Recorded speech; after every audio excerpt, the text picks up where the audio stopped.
Okay students, so today we are going to start this chapter which is percentage. Percentage chapter जब मैं किसी को पढ़ाता हूँ या मैं बोलता हूँ कि बहुत आसान होता है तो वो बोलते हैं सर ये तो बहुत टफ चैप्टर होता है. I don't know what is the reason behind that but I want to tell you one thing that in any aptitude exam अगर आप परसेंटेज का चैप्टर अगर आपको बहुत ठीक से आता है तो बहुत सारे चैप्टर्स आपका ऑलमोस्ट आपका 50 से 60% कोर्स हो जाता है अगर आपको इसकी समझ है तो परसेंटेज पढ़ने से पहले मेरे को लगता है कि परसेंटेज कहाँ से स्टार्ट होता है ये समझना बहुत जरूरी है. परसेंट खुद कोई चैप्टर नहीं होता है, इसका सिंपल सा मतलब होता है कि पर प्लस सेंट. पर का मतलब डिवाइड लेना, सेंट का मतलब 100. किसी भी चीज को आप एक 100 पे अगर कैलकुलेट करते हो so that is a chapter of percentage या that is a particular phenomena of this percentage. But percentage आता कहाँ से ये इंपॉर्टेंट है. परसेंट खुद कोई चैप्टर नहीं होता एक्चुअली. परसेंट कहाँ से निकलता है? परसेंट किसी चीज का अगर आप रेशियो या फ्रैक्शन बनाते हो और उसको अगर 100 से मल्टीप्लाई कर दो तो वो परसेंट में चेंज हो जाता है. जैसे मैं कहूँ कि कोई रेशियो गिवन है, let's say 3/5 is given to you and somebody asks you to convert this number into percentage. So let's convert into percentage. So multiplied by 100, so this number is going to be 60%. Fine. So percentage is a basic, कोई भी एक basic चीज है किसी की comparison करने के लिए कि आप परसेंट से कंपेयर कर रहे हो. इट सिंपली मींस कि आप 100 से कंपेयर कर रहे हो. फाइन. तो इसका मतलब इसका जो बेस चैप्टर है वो कौन है? इसका जो बेसिक चैप्टर है वो आता है रेशो. ये रेशो से जनरेट होता है. आप परसेंट को रेशो में कन्वर्ट कर सकते हो लेकिन समझने के लिए यही कहोगे कि किसी के पास 3 पार्ट आउट ऑफ 5 है, उसको थोड़ा सा अगर एक स्टैंडर्ड वे में कह दोगे कि चलो एक थोड़ा सा जो नॉर्मल तरीका है बोलने का तो उसको कह दोगे कि अब एक 60% उसके पास इतना पोर्शन है. Fine. So that is the basic thing of percentage. यहाँ से दो चीजें जो मैंने दोनों बता दी है. परसेंट होता क्या है जो रेशियो से जनरेट होता है. 100 से मल्टीप्लाई कर दोगे तो परसेंट में चेंज कर लोगे और अगर इसमें 100 का डिवाइड दे दोगे तो आप इसको एक रेशियो में कन्वर्ट कर लोगे. फाइन. सो दो ही क्वेश्चन पूछता है, या तो आप रेशियो में चलता है कोई वैल्यू या वो परसेंट में चला जाता है. ठीक है. यहाँ तक अब आता है कि मैं जो कह रहा हूँ कि इतना इंपॉर्टेंट क्यों है चैप्टर. ये इंपॉर्टेंट इसलिए है क्योंकि इसी चैप्टर से सब कुछ जनरेट हो जाएगा. अगर आपको परसेंटेज चेंज आता है तो सबसे पहला जो चैप्टर कवर हो जाएगा आपका वो तो ऑब्वियसली परसेंट चैप्टर तो खुद ही कवर हो जाएगा. लेकिन उसके बाद क्योंकि ये जहां से जनरेट होता है तो आप रेशियो एंड प्रपोर्शन या रेशियो एंड मिक्सचर्स ऐसा बोलो तो ज्यादा बेटर है. एक ही बात में दो चीजें कवर हो जाएगी. रेशियो एंड मिक्सचर्स का जो चैप्टर है आप वो भी कवर कर लोगे. जैसे ही आप परसेंटेज चैप्टर अगर आपको आ जाता है तो मेरे को लगता नहीं कि फिर प्रॉफिट एंड लॉस को पढ़ने की जरूरत पड़ती है. प्रॉफिट एंड लॉस का चैप्टर भी ऑब्वियसली आपका खत्म हो जाता है. कैसे? किसी ने यहाँ पे बोलता है कि 10% इंक्रीज हुआ था किसी चीज में, किसी में बोल देगा कि 10% का इसके अंदर प्रॉफिट हुआ था या 10% का लॉस हुआ था या 10% का डिस्काउंट मिला था. तो आई थिंक जो चीज आप यहाँ पढ़ोगे उसी का कॉपी आपको यहाँ मानना है, वही चीज कन्वर्ट हो जाएगा. यहाँ पे परसेंटेज इंक्रीज होगा, यहाँ पे परसेंटेज प्रॉफिट होगा. I think the same formula, this is nothing formula like that, but I think कि जो बोलने का एक टर्मिनोलॉजी से कहते हैं वो चेंज हो जाएगा. उसके बाद में कोई भी चीज चेंज नहीं होगी. सेम आप एज इट इज यहाँ पे पढ़ोगे. फाइन. थर्ड चैप्टर जो होता है वो इसी के हिसाब से जो चलता है that is as a simple interest and the compound interest. Simple interest तो एक्चुअली कुछ होता ही नहीं कि मैं कहूँ कि 1000 रुपीज का 10% से 10 ईयर्स का 30% से आपको इंटरेस्ट निकालना है तो 1000 का 10% निकाल लीजिए और 30% निकाल लीजिए और 10 से मल्टीप्लाई कर दो, उसी विल गेट द आंसर. तो I think there is nothing like that. Compound interest जो होता है वो रिपीटेटिव परसेंटेज ग्रोथ बताना पड़ता है. मैं आपको पढ़ाऊंगा अभी परसेंटेज इंक्रीज और डिक्रीज कैसे निकालते हैं. तो अभी चैप्टर्स की बात करते हैं ताकि आपका माइंड का जो बर्डन है वो थोड़ा सा कम हो जाएगा. चौथा जो चैप्टर आप इसमें कवर होता है that is of work and time.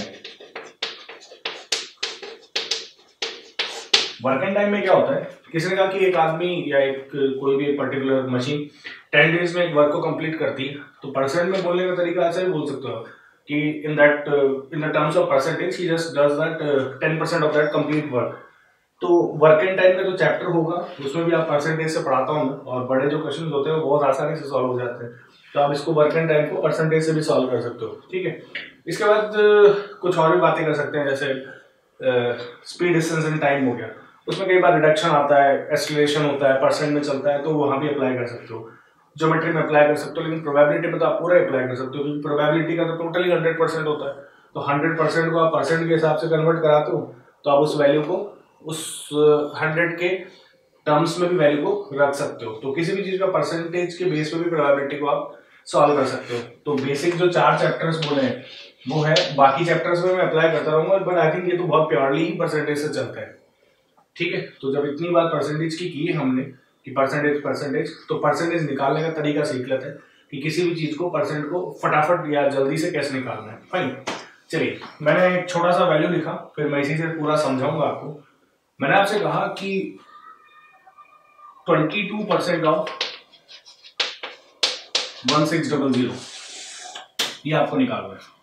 तो पहला जो तरीका होगा वो तो आप लोगों को आता है, क्या? 22/100 मल्टीप्लाइड बाय 1600 कितना हो जाएगा? 352। 16 2 32 360, यस 352। फाइन, लेकिन आपको कहोगे सर जल्दी निकालने के लिए क्या तरीका है? इस क्वेश्चन में माइट भी आपको लगे कि शायद टाइम लग गया, लेकिन और जो क्वेश्चन आएंगे आगे टफ, उसमें बड़ा आसान होता है। कैसे निकालते हैं? फास्टेस्ट तरीका, जो भी नंबर आपको दे रखा है उसका आप पहले 10% निकाल लो। तो 10% कैसे निकालते हैं?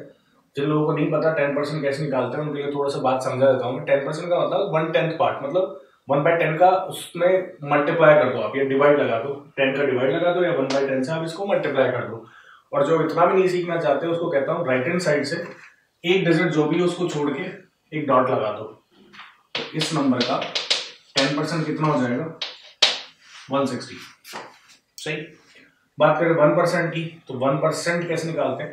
राइट हैंड साइड से दो डिजिट्स को छोड़ दो, क्योंकि मल्टीप्लाइड बाय 1/100 होगा, और दो डिजिट्स को छोड़ के आप 1% का वैल्यू निकाल लो, दैट इज 16। ठीक है यहाँ तक? चलिए, अब आपको सिर्फ यही पता है कि या तो आपको 10 की वैल्यू पता है या 1 की वैल्यू पता है। तो जो सारे परसेंट होते हैं वो आप इसी टर्म्स में तोड़ सकते हो। मैं भी आपको पूरा समझाऊंगा कि कैसे तोड़ सकते हैं। फिलहाल आप पूरा इसी टर्म्स के अंदर तोड़ सकते हो। 22 रुपीज किसी को देना है आपको, हमेशा ये ध्यान रखना है। तो इधर in the terms of 10 rupees और in the terms of 1 rupees. Fine, और मिनिमम देना है। ऑब्वियसली हम मिनिमम करना चाहते हैं, मैक्सिमम करना होता तो फिर तो बात ही क्या है। 22 रुपीज अगर 10 रुपीज के मैक्सिमम दे सकते हो आप, क्योंकि नंबर ऑफ पॉइंट्स को आपको मिनिमम करना है, तो 22 रुपीज में 10 वाले कितने दोगे आप? दो तो आप 10 वाले दे दोगे, और 1 वाले ऑब्वियसली कितने देने पड़ेंगे? दो ही 1 वाले देने पड़ेंगे। ठीक, 10 वाले दो, तो 10 2 20 रुपीज यहाँ से हो जाएंगे, और 1 2 2 के 2 कॉइन हो गए, तो आपके 22 रुपीज कन्वर्ट हो गए। लेट्स से आप ये समझ लो $1 की वैल्यू चल रही है लेफ्ट हैंड साइड पर $10, and that is equals to 160, and $1 का वैल्यू कितना है? 16 है। $10 के दो लेने हैं, $1 वाले दो लेने हैं। $10 की वैल्यू कितनी है? 160। So multiply this number by 2, so that is 320। 1% का वैल्यू कितना है? 16। सो 16 2 32, सो दैट इज व्हाट? 32। तो टोटल वैल्यू कितना आ गया? 352। सही। आप कहोगे साहब ये तो बहुत आसान था, आपने तो जबरदस्ती टफ बना दिया, ये तो बहुत लंबा हो गया।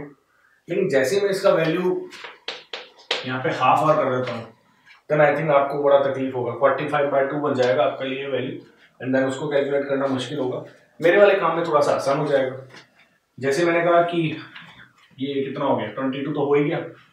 हाफ की वैल्यू और निकालनी है। 1% का वैल्यू कितना है? 16। तो हाफ % का वैल्यू कितना आ जाएगा? 8। 352 में अगर 8 और जोड़ दो, टोटल वैल्यू कितना आ जाएगा? 360। ठीक है, तो थोड़ा सा आसान हुआ। आपने क्या किया? आपने